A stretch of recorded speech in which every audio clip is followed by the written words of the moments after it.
भारत की धरती पर जन्मा एक ऐसा वीर जिसका नाम सुनकर बड़े बड़े हुक्मरानों की सल्तनतें कांप उठती। एक ऐसा करारा योद्धा जिसकी सत्ता ने हिंदुस्तान से मुगल हुकूमत का नामो निशान मिटा दिया।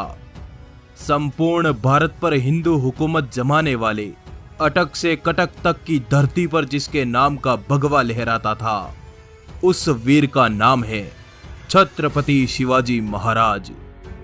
तो आइए जानते हैं छत्रपति शिवाजी महाराज के अनसुने सच्चे इतिहास को। उम्मीद है आपने इस वीडियो को लाइक जरूर किया होगा। तो चलिए शुरू करते हैं। छत्रपति शिवाजी महाराज का जन्म 19 फरवरी सन 1630 को महाराष्ट्र के शिवनेरी किले में हुआ। यह वो वक्त था जब दिल्ली सहित लगभग आधे भारत पर मुगलों के कट्टर सुल्तान औरंगजेब की हुकूमत थी और दक्षिण भारत पर आदिल शाह और कुतुब शाह जैसे सुल्तानों ने कब्जा जमा रखा था। इस वक्त तक भारत में एक भी स्वतंत्र हिंदू राज्य नहीं बचा। देश, धर्म, मंदिर, हिंदू और गायों को खतरे में देख मात्र 15 साल की उम्र में छत्रपति शिवाजी महाराज ने संपूर्ण भारत पर हिंदू हुकूमत जमाने की प्रतिज्ञा ली और इसी उद्देश्य से शिवाजी महाराज निकल पड़े अपनी सेना बनाने। पर 15 साल के बालक का साथ भला कौन देता, इसलिए उन्होंने अपने दोस्तों को अपने साथ लिया और बीजापुर की मुस्लिम सल्तनत पर धावा बोल दिया। मात्र 16 साल की उम्र में शिवाजी महाराज ने अपने दोस्तों के साथ मिलकर तोरणा के किले को विजयी कर लिया। इस किले से शिवाजी महाराज को बहुत बड़ा खजाना हाथ लगा। इस खजाने से महाराज ने अपनी एक सेना बनाई और इसी सेना के बल पर शिवाजी महाराज ने अगले 2 वर्षों में पुरंदर, कोंडाणा, चाकन और राजगढ़ जैसे विशाल किलों पर अपनी हुकूमत कायम कर दी। धीरे धीरे महाराज ने अपनी हुकूमत का विस्तार किया और अपनी सेना के साथ कोंकण पर चढ़ाई की। मुगल इलाकों पर पहली बार कोई हिंदू राजा तलवार लेकर आया था। मराठा सेना ने मुस्लिम सूबेदारों को मारकर कोंकण, कल्याण जैसे नगरों पर भगवा ध्वज तान दिया। 40 किले, 9 सामंत और 60,000 सेना के सरदार शिवाजी महाराज ने बीजापुर की सल्तनत पर दावे बोल बोल कर उसे पूरा खोखला कर दिया। अपनी सल्तनत खत्म होते देख बीजापुर का सुल्तान अली आदिल शाह कांप गया। उसने अपने सेनापति अफजल खान को एक बड़ी सेना देकर शिवाजी महाराज के इलाके में भेजा। शिवाजी महाराज इस समय प्रतापगढ़ किले में थे।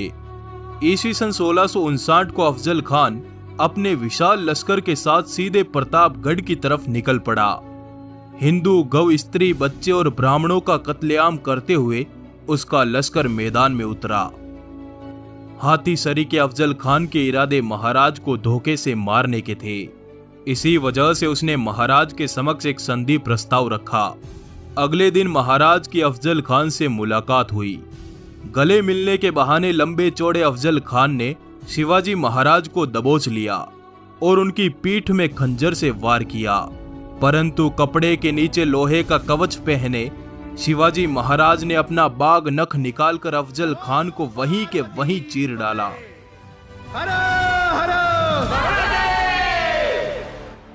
अफजल खान के मरते ही उसकी तमाम सेनाएं हवा की रफ्तार से भाग निकली, परंतु महाराज पर हमले से नाराज मराठे भागती हुई आदिल शाही सेना से भिड़ गए और गुस्से से लबरेज भगवी तलवारों ने 8,000 दुश्मनों को गाजर मूली की तरह काट डाला। अफजल खान द्वारा मंदिरों के विध्वंस का गुस्सा शिवाजी महाराज ने बीजापुर की सल्तनत पर उतारा। ईस्वी सन 1660 तक शिवाजी महाराज ने बीजापुर के चौथाई हिस्से पर कब्जा कर लिया। सल्तनत के किले ध्वस्त हो गए, जागीरें लुट गई और सल्तनती सेनाएं लड़ लड़कर बर्बाद हो गई। दक्कन की सल्तनत को रक्त से नहलाकर महाराज ने अपनी सेनाओं को कोल्हापुर की तरफ कूच करने का आदेश दिया। मराठों की गरजती हुई सेना दक्कन के खुले मैदान में उतरी और पन्हाला सहित एक एक कर दक्कन के 17 किलों को विजयी कर लिया। ईस्वी सन 1660 की रात आदिल शाह को उसके गुप्तचरों ने सूचना दी कि शिवाजी महाराज पन्हाला किले में है और इस समय उनके पास मात्र 600 सैनिक है। मौके का फायदा उठाकर आदिल शाह ने सिद्दी जोहर को 10,000 की सेना के साथ पन्हाला भेजा।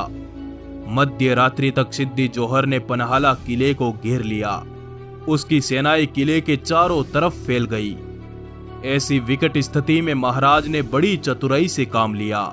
उन्होंने कई दिनों तक दुश्मन सेना का अनाज खत्म होने का इंतजार किया और 13 जुलाई की रात थकी हुई दुश्मन सेना को चकमा देकर महाराज सभी मावलों को लेकर पन्हाला किले से निकल गए। भनक लगते ही दुश्मन सेना महाराज के पीछे निकल पड़ी।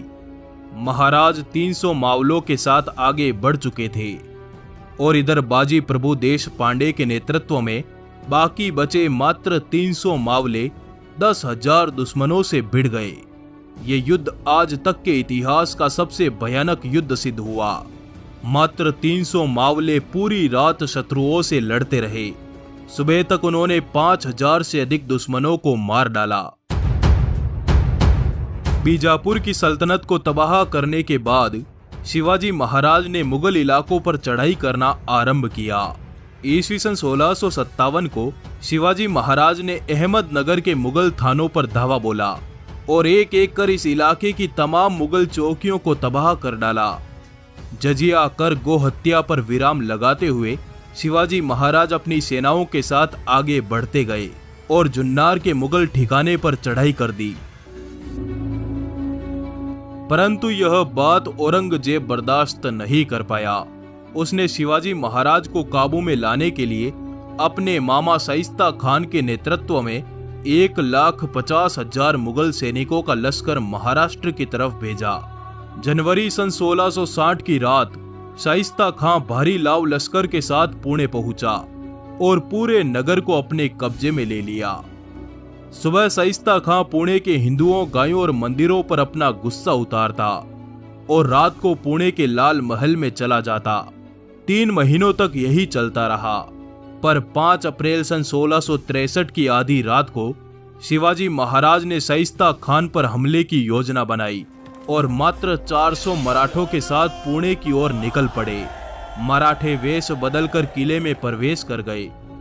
शाइस्ता खान की रूह कांप गई जब उसने मौत रूपी शिवाजी महाराज को अपने सामने देखा। घबराया हुआ शाइस्ता खां किले से नीचे कूद गया। वो तो बचकर भाग निकला, पर महाराज की तलवार ने उसकी 3 अंगुलियां काट डाली। अचानक हुए इस हमले से मुगल खेमे में भगदड़ मच गई। इस भगदड़ का फायदा उठाकर सभी मराठे पुणे से वापस लौट आए।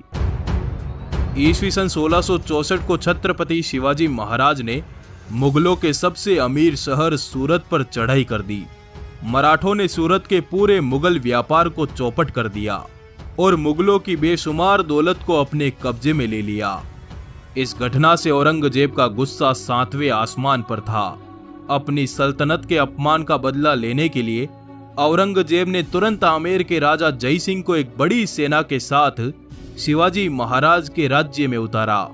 ईस्वी सन 1665 को जय सिंह ने 1 लाख सैनिकों के साथ शिवाजी महाराज को पुरंदर के किले में घेर लिया और महाराज से एक समझौता किया, जिसके तहत महाराज को हिंदवी स्वराज के 23 किले मुगलों के हवाले करने पड़े।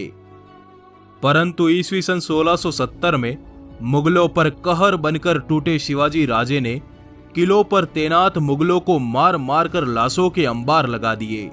मात्र 4 महीनों में उन्होंने एक एक कर अपने सभी किलों पर भगवा ध्वज लहरा दिया। 6 जून सन 1674 को शिवाजी महाराज का वैदिक मंत्रों के साथ राज्याभिषेक हुआ। अपने राज तिलक के तुरंत बाद हैदराबाद रियासत पर चढ़ाई कर दी। उनकी सेनाएं दक्कन के पर्वतों से उतरी और पोंडा, कारवार, कोल्हापुर और जंजीरा के किलों को हुकूमत के नीचे ले आई। छत्रपति शिवाजी ने कर्नाटक से होते हुए वेल्लोर, गिंगी, मैसूर और तमिलनाडु तक के इलाकों पर विजय प्राप्त की। ईस्वी सन 1680 में मात्र 50 साल की आयु में हनुमान जयंती के दिन छत्रपति शिवाजी महाराज ने स्वर्ग की ओर प्रस्थान किया। ऐसे वीर सपूतों से जुड़े इस वीडियो को आप लाइक जरूर करें। आपका आभार। दोस्तों, आपके लिए बहुत बढ़िया गिव अवे है। डिस्क्रिप्शन में दिए लिंक से कैश करो ऐप डाउनलोड करके अपना अकाउंट बनाइए और मेरा कूपन कोड DEM25 यूज करने से आपको 25 रुपए तुरंत मिलेंगे। और तो और, if you make a purchase on any website listed on cash करो देन आप में से कोई एक लकी विनर को मिलेगा ब्लूटूथ स्पीकर और 5 लकी विनर को मिलेगा 500 रुपए का अमेजोन वाउचर। तो डिस्क्रिप्शन में दिए लिंक से डाउनलोड कीजिए कैश करो ऐप। आपका आभार, धन्यवाद, जुड़े रहिए।